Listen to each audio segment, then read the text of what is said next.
Olá, vamos falar hoje sobre a história do sistema capitalista, como ele surgiu, como ele funciona e por que ele não pode nunca produzir justiça social e muito menos uma sociedade democrática.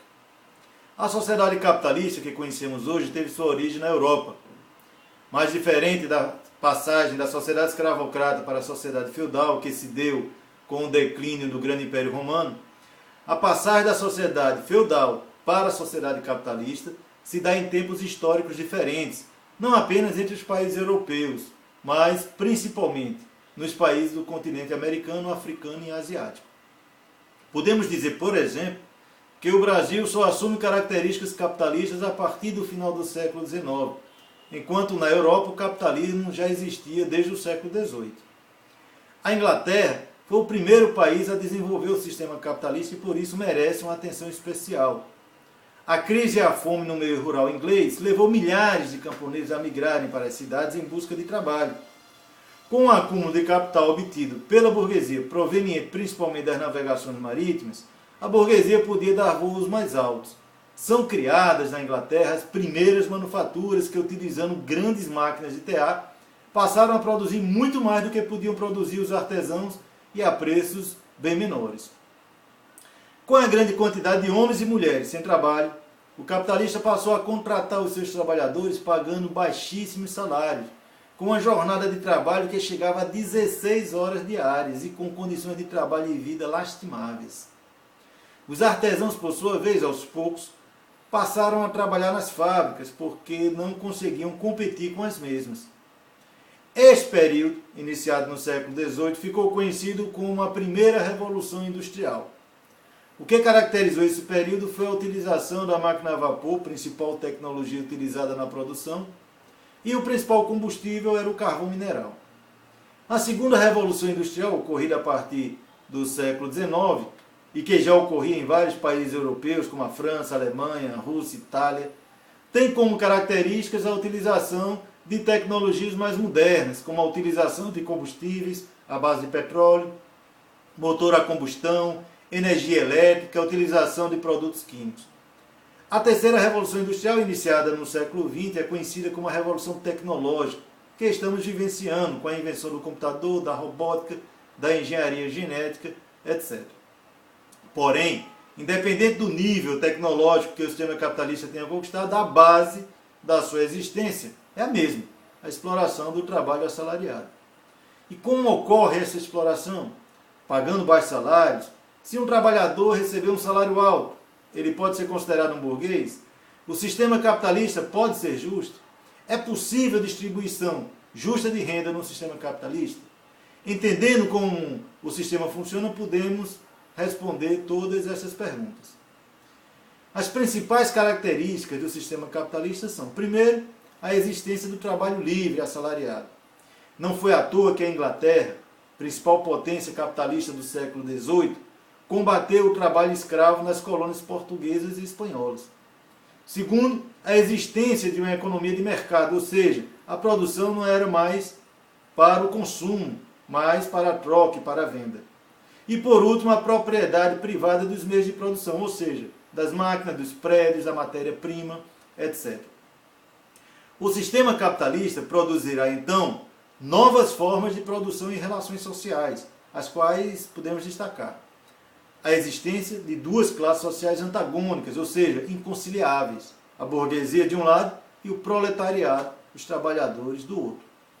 A burguesia detém o capital e todos os meios de produção em suas mãos, ou seja, as máquinas, os prédios, a matéria-prima. O trabalhador só tem a sua força de trabalho para vender. A exploração do trabalhador se dá na relação entre o valor que ele produziu e o valor que ele recebeu em forma de salário durante um determinado período da produção. O excedente de valor produzido pelo trabalhador representará o lucro ou mais-valia, que será apropriado pelo patrão ou burguês. A mais-valia obtida pelo burguês será reinvestida na compra de mais matéria-prima, em máquinas cada vez mais modernas, que produzirão uma quantidade maior, sem que isto represente uma melhor remuneração do trabalhador.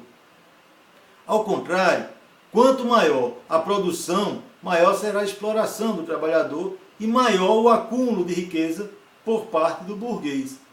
Além disso, o avanço tecnológico representa muitas vezes a substituição do trabalhador pela máquina, acarretando em seu desemprego.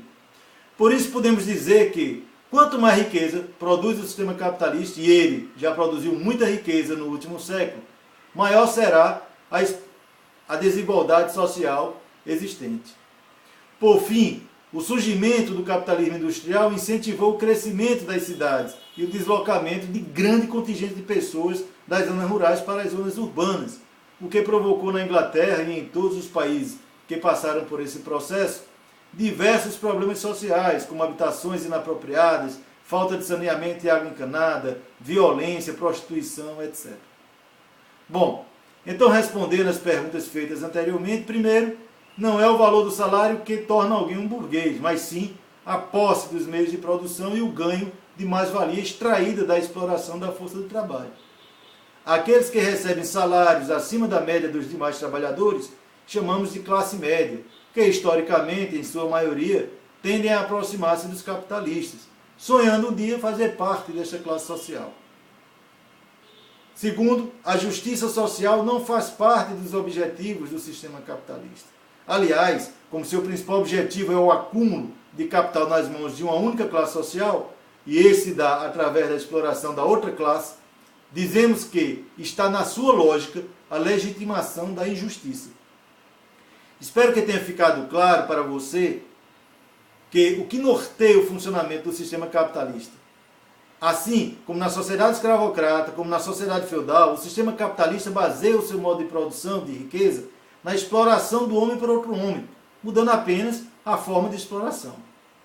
Podemos dizer que as transformações sociais se deram de forma lenta, durando séculos em cada sociedade e que, portanto, o sistema capitalista é considerado recente, historicamente falando. Embora novo, conseguiu acumular uma riqueza material muito maior que toda a riqueza acumulada antes do seu surgimento. Uma riqueza que, se distribuída justamente àqueles que são os responsáveis pela sua produção, poderíamos criar uma sociedade mais justa e igualitária.